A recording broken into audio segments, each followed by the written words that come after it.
today, I do not know why today, masyado nating pinag-uusapan ng confidential fund. I have been in Congress since 2004. Hindi pinag-uusapan to eh. Oo, di ba?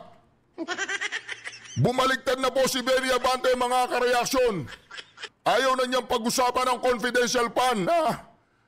Benny Abante, tama ba itong naririnig ng sambayan ng Pilipino? O baka guni-guni mo lang yan? Ulitin po natin para mas maliwanag na malinaw at clear. Ito po, Benny Abante, magsalita ka nga. Hoy, salita! Tagal mo naman. I do not know why today, masyado nating pinag-uusapan ng confidential fund. I have been in Congress since 2004. Hindi pinag-uusapan to eh. Ngayon lamang po, masyadong heated ang pag-uusap tungkol sa confidential fund. Hindi ko alam kung bakit, no? Pero the thing is this, ang sabi nga ng ating ombudsman, if it will question the integrity of the ombudsman, ang sabi niya, oo, tanggalin na yung confidential fund. Oo, galing! Baka matira ni, ni Ombudsman Martires, ha? Mag-ingat ka, Benny Abante, ha? Baka ma-shut up ka niya. Pantagin po ninyo ang taong to.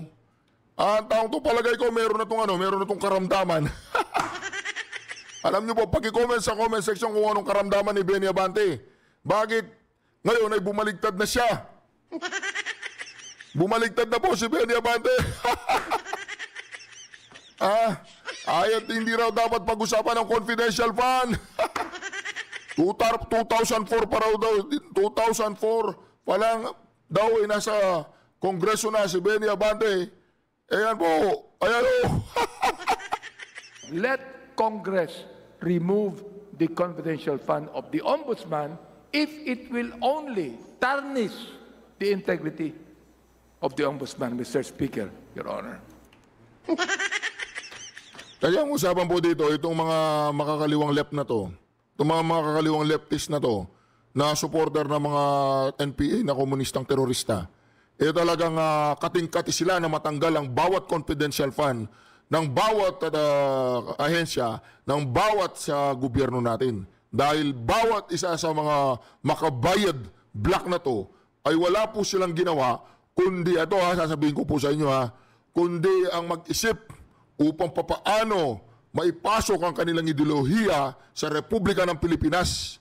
Nangangarap po sila, sumusubok po sila, at patuloy sila nakikipaglaban sa kanilang layunin na bawat administrasyon ng ating Republika ay pahinain, at hanggang ito ay bumagsak. Yan po ang kanilang layunin kung hindi maipasok ang ideolohiyang komunism, Marxism. Ano pang system jam? Diba? Benny Abante, atras Abante. Balita ko po si Benny Abante sa Kachuchua matatalo na.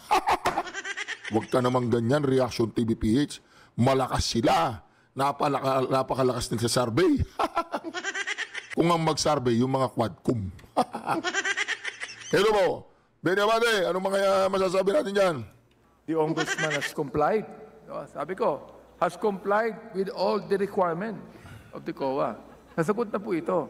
Pero, ito po ang sabi ng ombudsman.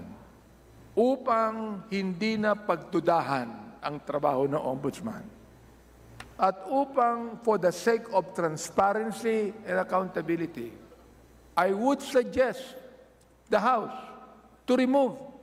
Ako na mismong sponsor ng budget na ito. I would suggest that the House remove the confidential fund of the ombudsman. Sinabi O, di ba? Sinabi niya. O ngayon, sabi niya, remove. Tingnan natin mamaya, aatras yan.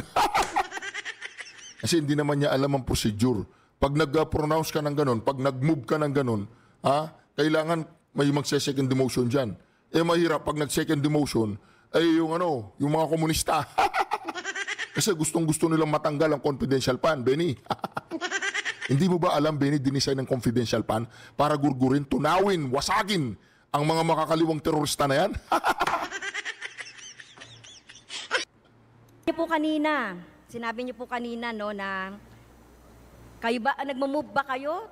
You are moving a motion to remove the confidential fund ng ombudsman, I don't think- Mr. Speaker? Magse-second demotion tong gagang to. Alright.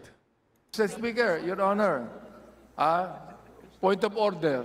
I don't think that it is proper in this body right now, talking about the budget, to make a motion. Although it is hindi pa ito yung proper, and I don't want din po na to put you on the spot. Pero if ever on the right time, mag-motion kayo ng ganon, I will second that. Oh, di ba? Kasi si Benny, tatanga-tanga rin yan no? Magmo-motion ka ng ganon. Talagang sisigundan yan. Kating-kati ang mga komunista na yan, mawala yung mga confidential pa ng bawat ahensya kasi alam nila yung ginagamit yun para sa gurgurin yung mga makakaliwang komunista na yan. Ngayon, yung mga makakaliwang komunista na yan ay namamayagpag ngayon dyan sa may kongreso, sa Malacanang, lahat. Wala stick up, Bobong Marcos. Anong ginawa mo sa Republika ng Pilipinas? Alam namin. Yung palang yung council mo, si Enrile, di ba? Si Tandang Enrile ang council mo. Lawyer mo ba si Enrile? Hindi mo ba alam bumaliktad niya sa tatay mo? Siya yung main player ng martial law. Di ba? Para ma-implement ang martial law. Nung bumabaho na yung pangalan ni Marcos Diktador, bumaliktad na yung Tandang Enrile na yan, nag-ram. Buhay pa pala itong Tandang Enrile na to, no? Katanda-tanda, hindi pa niya nire-respeto yung sarili niya. Sumasaw-saw pa. Diba? 100 years old ka na, sir. Pwede bang pag nagsalita ka, wag mo nang masyadong yung mainit na nga ang usapan, sumasaw-saw ka pa, alam mo naman, kahit na walang naniniwala sa'yo, ay nakakabulabog ka lang.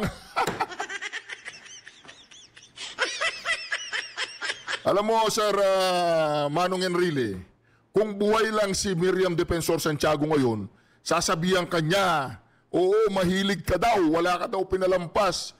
Ayon sa senadora, pati yung cook, pati yung mga kasama sa bahay, pati si Gigi Reyes, binanatan mo raw, according to Miriam Defensor. Diba? Sa bagay, may pa to may palo pa nagpaano daw siya, nagpa-stem cells. Pero lang sir, unsolicited advice, bibigyan kita ng advice. Swerte ka kung bibigyan kita. Sige, Manong Enrile, buka ng buka yung bibig mo dyan. Ito naman si Bobong Marcos, naniniwala naman, nakalimutan niya. Tinawag yang si Manong Enrile na siya ay pasimuno dinosaur diri sa badas people's power dahil wala na siyang power nung panahong mararamdaman niyang babagsak na ang Rayming Marcos. Bumaligtad ba naman?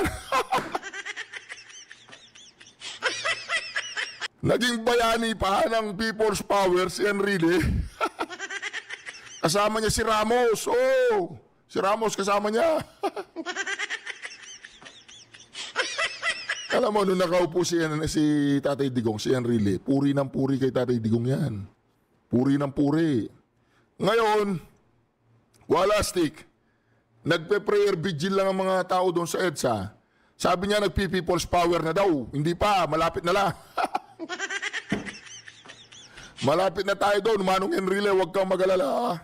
Di ba? Dito si Benny Abante, ay mantakin mo, sinabi niya to. I do not know why today masyado nating pinag-uusapan ng confidential fund. I have been in Congress since 2004. Hindi pinag-uusapan to Ngayon lamang po masyadong heated ang pag-uusap tungkol sa confidential fund. Hindi ko alam kung bakit, no?